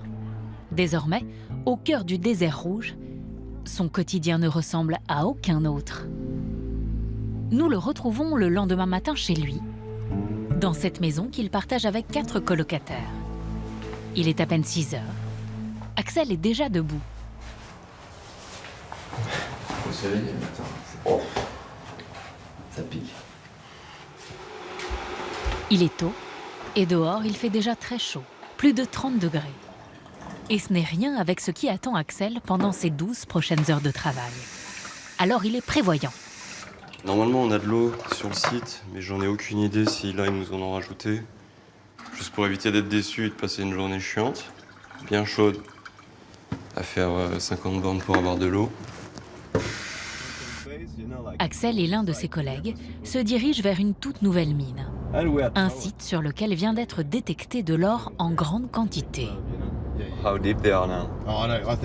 J'en sais rien. On est encore sur les premières couches là. C'est un tout nouveau bit. Les deux hommes sont des spécialistes de l'explosif. Un métier qu'Axel a appris en seulement 2 mois de formation. Je t'explique. On va faire péter 600 trous. Donc tout doit être chargé aujourd'hui. Et il va falloir le faire à la main. Les explosifs sont dans des seaux qui font tous 10 kilos. Oh, we don't even have an IT to do this thing. Non, il va falloir tout faire à la main. Wow. Wow. Wow. 600 holes by hand? Alright, so tomorrow you really need to work your money, right? On veut le jackpot. C'est tout ce qu'on veut. Le jackpot, c'est peu de le dire.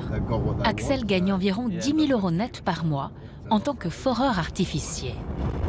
Si les salaires sont si importants, c'est parce que la valeur des mines exploitées est tout simplement colossale. En fait, là, on rush sur le nouveau site pour commencer à l'exploiter le plus vite possible, puisqu'il y a énormément d'or là-bas avec les prix actuels qui sont au plus haut jamais atteints.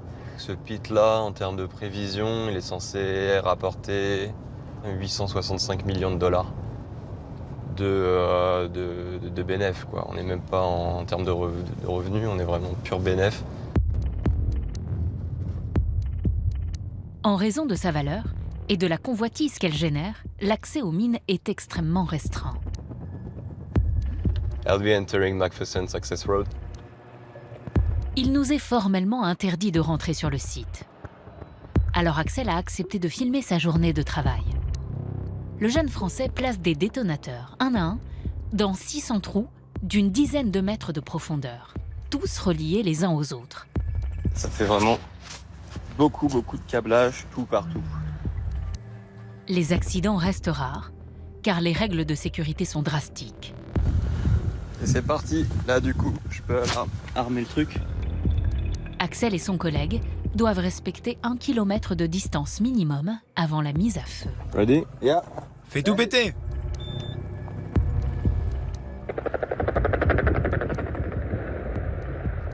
Magnifique. Nice. L'onde de choc se ressent jusqu'à 10 km à la ronde.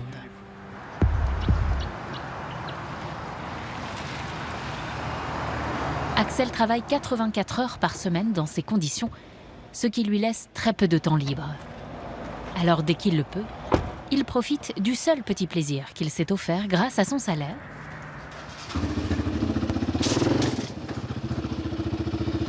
Ce quad, payé un peu plus de 10 000 €. Ça, c'est le starter pack de Kalgoorlie. Un yacht, un quad ou une dirt bike et une direction de bouche.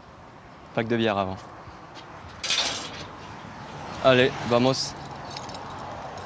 Axel compte retrouver des amis en plein milieu du désert. Let's go.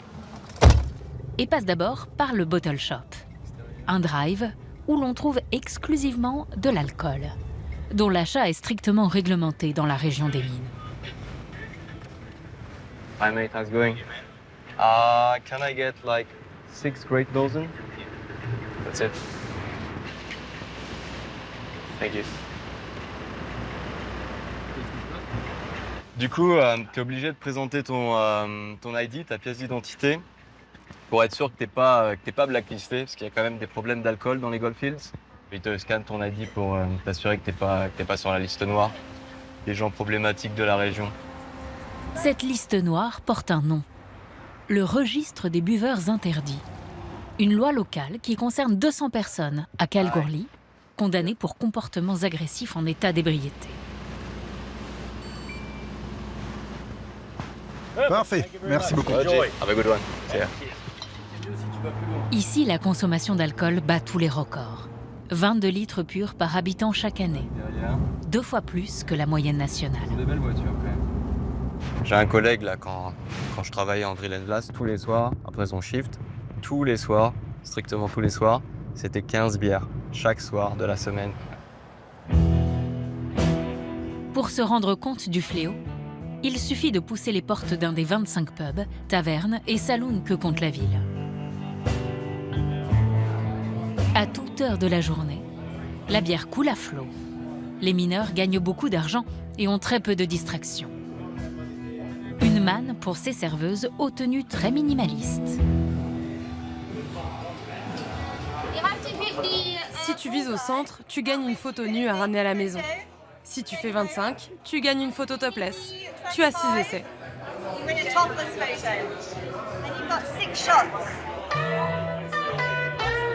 Ces barmaids, on les appelle les skimpies. Elles sont l'un des symboles de la ville. Je suis là pour la vue.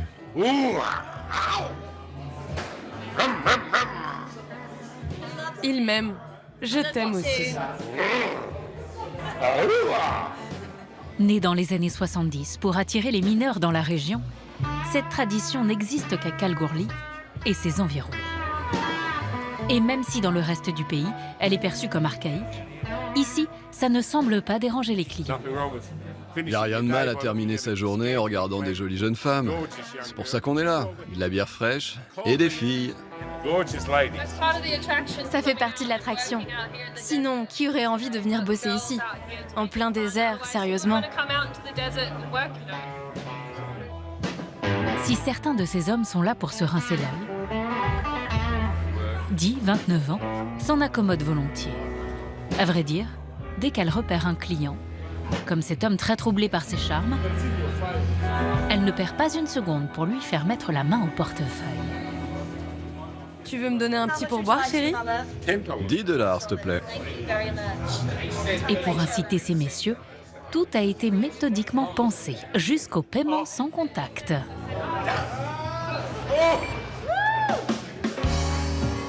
Dee et sa collègue Ali sont payés au SMIC.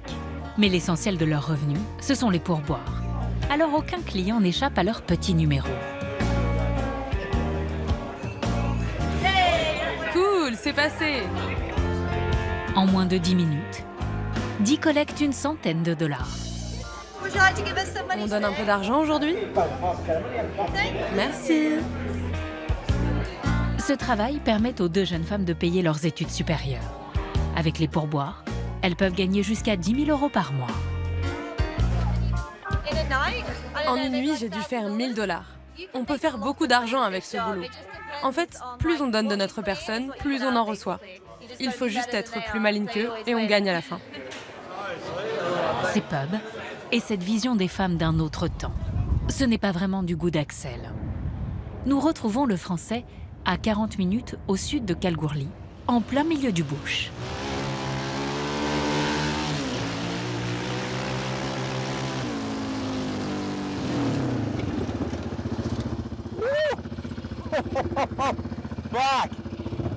Putain! J'adore cet endroit parce que c'est un lac sec et il y a plein de carcasses de voitures. On se croirait un peu dans une scène de film. C'est vraiment un endroit de ouf. Par contre, c'est blindé de bouche, quoi. Mais bon, ça fait partie du lifestyle.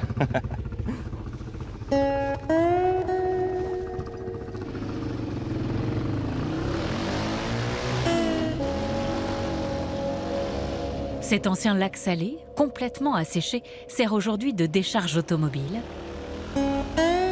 et de terrain de crosse pour Axel. Le jeune homme de 25 ans vient ici une fois par semaine.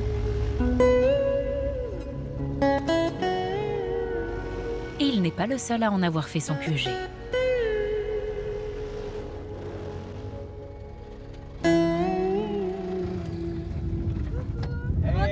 Hey, comment ça va, gros? La forme? Ça va et toi? Mamie. Tout juste sorti de la mine, quelques-uns de ses colocs et autres amis français le rejoignent pour le coucher de soleil. Bon chill, la gang. À défaut d'avoir des terrasses, on a le bush. On fait avec, hein. On est bien. Franchement, ouais, on s'adapte. Et puis on fait avec ce qu'on a ici à Kalgoorlie, donc ouais. Et on revient au ça. S'ils acceptent cette vie éprouvante, c'est parce que grâce à leur salaire, ils mettent tous beaucoup d'argent de côté et peuvent aussi s'offrir les voyages dont ils ont toujours rêvé. Là, on va faire Australie, Nouvelle-Zélande, Polynésie française, Japon. Ah ouais. Et Afrique du Sud, du coup. C'est ça que Ouais, je on va le faire. On va faire un volontariat là-bas. Ah ouais. Ouais. Comme vous, ouais. C'est un truc de dingue. À être libre. Le monde est à toi, en vrai de vrai. Bon, le monde est à toi et aux mouches, quoi. Mais en vrai, on peut s'y faire. Axel, lui, compte rester à Kalgoorlie pour quelque temps encore, avant de se rapprocher des villes de la côte Est. Mais le miracle australien ne bénéficie pas à tous, loin de là. À commencer par les premiers habitants de l'île. Les aborigènes. Un peuple martyr décimé par les colons anglais au début du 19e siècle. Aujourd'hui, ils sont un peu moins d'1 million dans le pays. Certains sont parfaitement intégrés, d'autres vivent en marge de la société, en faisant la manche ou en perpétuant dans les rues leur musique ancestrale.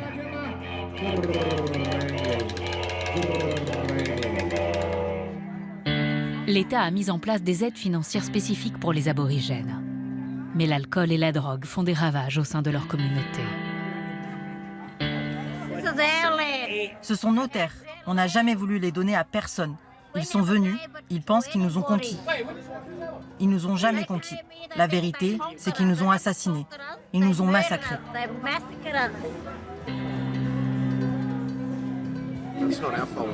Ce que les Européens nous ont apporté, c'est la cigarette, l'alcool, la drogue, tout ça. Et qu'est-ce qu'on est censé faire, nous? C'est pas notre faute. Ayers Rock, ce gigantesque rocher est le lieu le plus sacré des croyances aborigènes. Il leur a été rendu il y a 40 ans. S'il est connu dans le monde entier, l'Australie moderne s'est construite sur d'autres emblèmes, comme la plage de Bondi, à Sydney. Un temple pour William, le surveillant de la piscine à vagues, fasciné depuis toujours par l'Australie. Allez, c'est parti, on va se foutre à la flotte, mon gars. Allez. William, qui adore les serpents, a une autre passion. Il y a l'option requin qui, moi tu connais, hein, c'est une option supplémentaire que j'adore. J'avais un pote qui était dans le Western australien, il y a un grand requin blanc qui était passé vraiment sous lui en surf. Bon, petit coup de pression quand même. Si ça peut ne pas m'arriver le requin blanc dessous, ça m'arrange. Il y a des requins que j'aime bien, le blanc, si je l'adore de loin.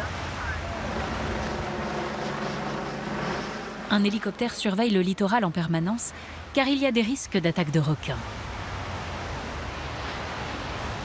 William prend sa première vague l'esprit serein. Mais à Bondi, la concurrence est rude. À chaque fois qu'il s'élance, il se fait couper la route.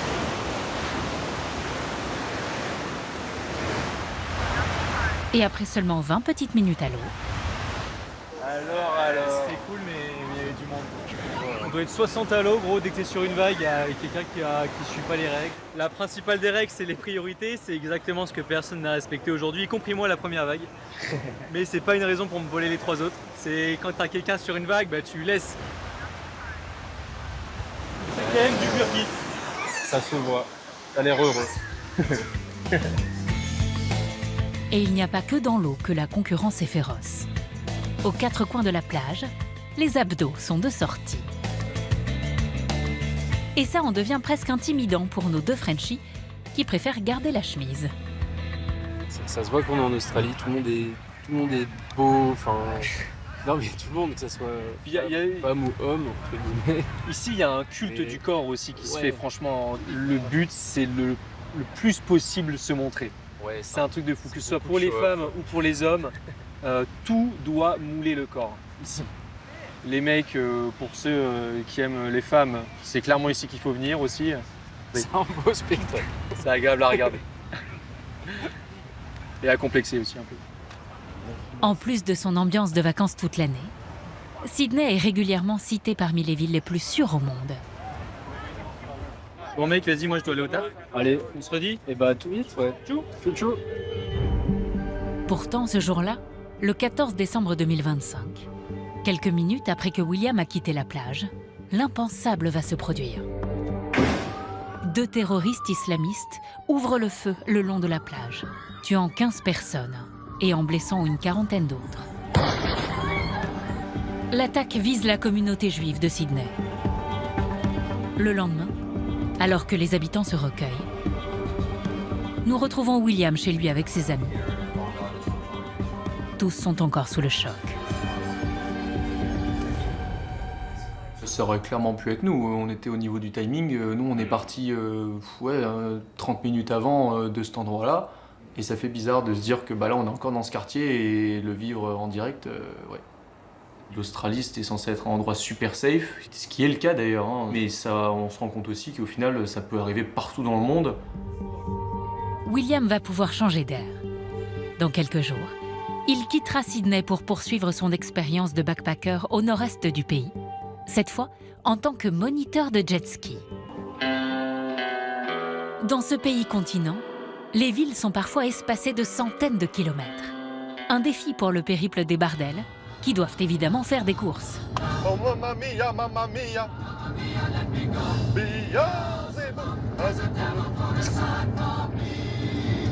Après de longues journées de route dans le bush australien, ils viennent d'arriver à Carnarvon, une petite ville côtière d'à peine 5000 habitants. Ici, pas d'intérêt touristique particulier, mais un lieu incontournable, ce grand supermarché.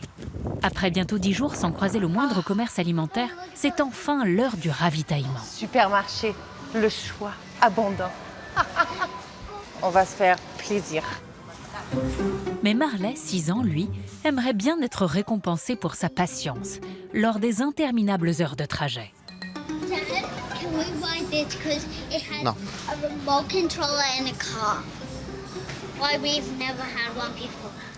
Marley, tu as déjà eu beaucoup de jouets avec des télécommandes, mais là, on n'achètera pas de jouets aujourd'hui.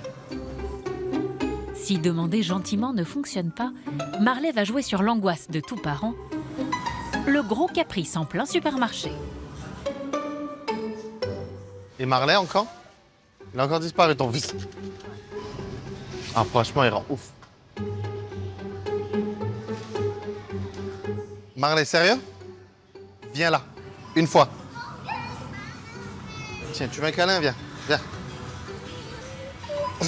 What is going on, mate? Are you tired? Un câlin, mais pas de jouets. Pas question de céder pour Florian. Le budget est serré, d'autant que les produits alimentaires coûtent très cher en Australie, surtout dans ces zones isolées. Et j'ai failli prendre un ananas, mais à 7 $ l'ananas, je me suis dit non quand même. Ouais, et regarde, 11 $ le kilo de tomates. C'est... Bah, faudra les manger. C'est excessif, hein? Soit près de 7 € le kilo. Même si l'Australie produit l'essentiel de ses fruits et légumes, le prix de la main-d'œuvre est tellement élevé que cela se ressent dans tous les rayons. J'aime bien les noix de cajou. Un petit plaisir. Bon. C'est juste que ça coûte 18 $. 11 € pour ce paquet de noix de cajou. Pour éviter de faire exploser le budget, pas de craquage, Alicia valide tout et privilégie les achats en gros, comme ce bidon d'huile d'olive.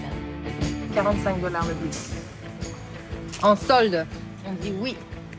C'est de la grosse farine pour faire du pain, des pâtes, tous les gâteaux. On n'en avait plus, donc là je suis contente. On a pu faire du pain pendant un mois. Et quand le caddie est rempli, le passage en caisse est toujours brutal. 825 $.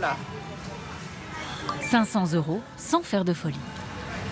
À 800 $, ça picote, mais bon, au moins on a à manger pour quelques jours. Un plein qui devrait leur permettre de tenir un peu plus d'une semaine. Ce soir, les Bardel avaient prévu de poser leurs bagages dans un nouvel endroit paradisiaque. C'est un peu tendu là. Ouais. En plus, avec le vent, je galère à aller plus vite que ça. Mais quand on roule en Australie, il y a une règle d'or. On a changé les plans parce que là, il est 6h15 du soir et le soleil il est en train de se coucher. On veut éviter on n'aime pas rouler la nuit parce qu'en général, la nuit, t'as les kangourous qui traversent et t'as beaucoup d'animaux et de la visibilité, elle n'est pas aussi bien. Donc là, ce soir, on va s'arrêter juste dans un free camp sur le côté de la route. Ces campements, simplement équipés de sanitaires, sont spécialement conçus pour éviter que les voyageurs conduisent la nuit et ne percutent des animaux sauvages. Et celui-ci est le moins charmant sur lequel ils sont tombés en 7 mois de road trip. Oh, il fait pas chaud là. Ce free camp, il s'annonce, il fait froid, il y a du vent, on va bouffer de la poussière. Voilà comment il s'annonce le free camp. Et pour seul voisin, cette colonie de fourmis particulièrement agressive. Restez pas ici, regarde, il y a plein de fourmis là. Regarde toutes ces fourmis.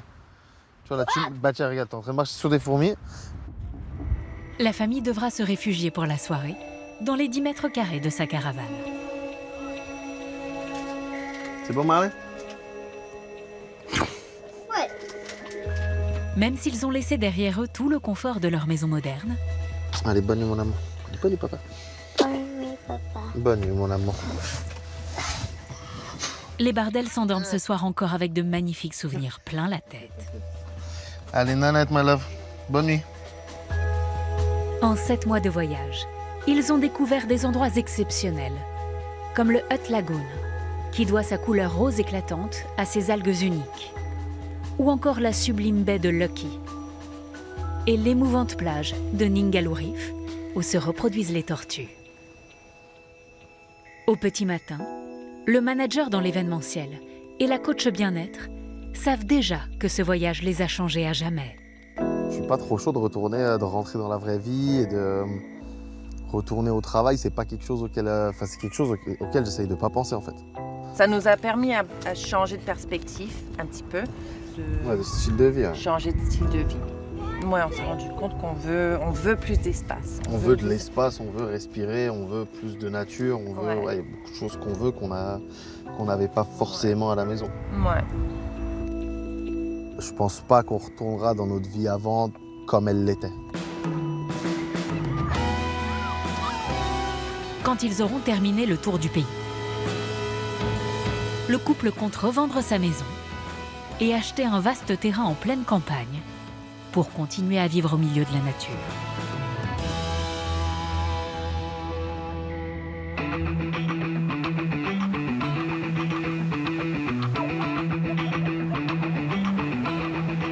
Pour Jérémy et Clara, expatriés depuis 17 ans en Australie, le week-end commence par leur nouvelle passion commune, le bootcamp.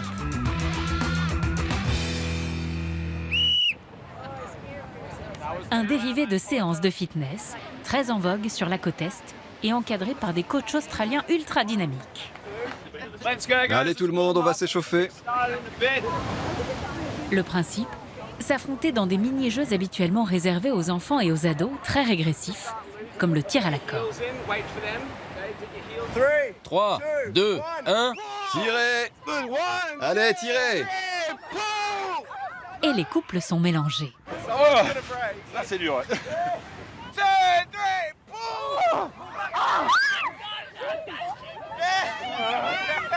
Le premier point va à l'équipe de Clara, qui ne manque pas de charrier son mari, compétiteur dans l'âme.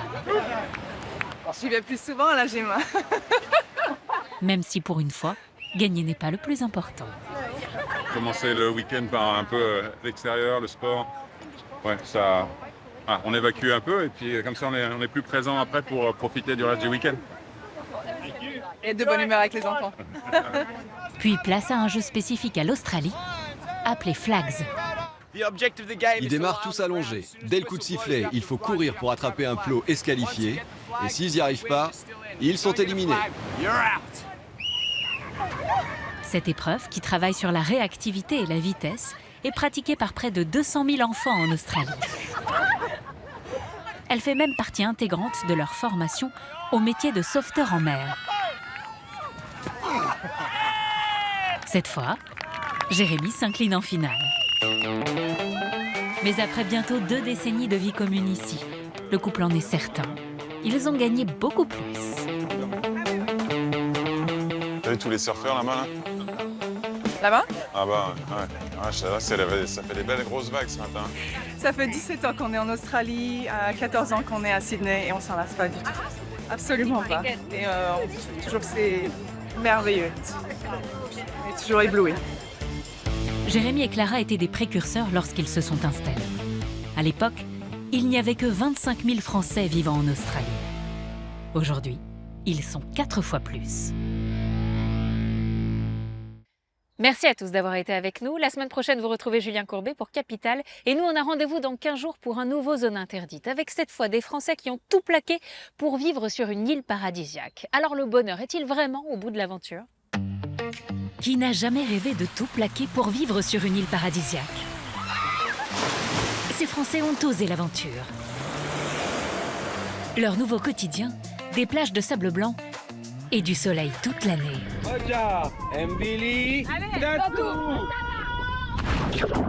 Mais habiter au cœur d'une carte postale, cela suffit-il pour nager dans le bonheur ? Jessie, son petit frère Mathis et leur copain Lucas s'apprêtent à lâcher leur travail dans une conciergerie à Antibes pour reprendre un hôtel à Koh Samui, en Thaïlande. Attention, pardon. Ils rêvent d'un business florissant, mais la réalité va s'avérer plus corsée que prévu. Ça va bientôt faire 40 minutes qu'on attend. Je suis très peu patient, donc je vais devoir faire un travail sur moi-même ici. Les 3 entrepreneurs vont devoir déjouer la concurrence. En vrai, un peu peur, quand même. Ça commence déjà à me tendre. Et éviter les tentations des îles.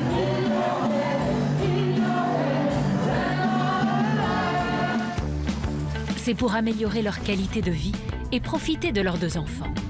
Chin, santé. Que Samantha et Mathieu viennent de s'installer à l'île Maurice. Mais pour s'y établir définitivement, rien que d'y penser, là, c'est bon, ça monte. Le stress me monte. Ils doivent à tout prix réussir à faire décoller leur société qui organise des brunchs sur la plage. On a tout lâché en France. On a vendu notre maison. On n'a pas le choix. Faut qu'on réussisse. Faut qu'on réussisse, bien sûr. Aux Philippines, Danilo et Laura ont décidé de sortir des sentiers battus.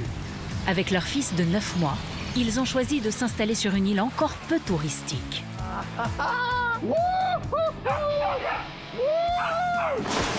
Ils ont dépensé 200 000 € pour y construire un hôtel. Mais le chantier a 3 mois de retard et leurs économies fondent dangereusement. Moi, je suis sceptique comme d'hab, quoi. La famille va découvrir que sur une île, on y va. Les choses se passent rarement comme prévu. Originaires du Mans, Allez, les gars. Caroline, Warren et leurs 2 enfants C'est parti. organisent des voyages au large de la Tanzanie, sur l'île de Zanzibar. Leur rêve, réussir à vivre parmi les locaux. Mais pour s'intégrer, Yes. À tout à l'heure. Allez. ils vont devoir se fondre dans une nouvelle culture. Daoudi parle bien anglais, mais Hassan pas trop. Maintenant, je dis à Sacha, tu es mon frère. Et apprendre à négocier. Est-ce qu'ils seraient d'accord pour qu'on collabore ensemble ? Habiter sur une île. Est-ce vraiment la belle vie ? Découvrez le quotidien hors norme de ces Français, sous les tropiques. Heureusement qu'on n'est pas sur une île déserte.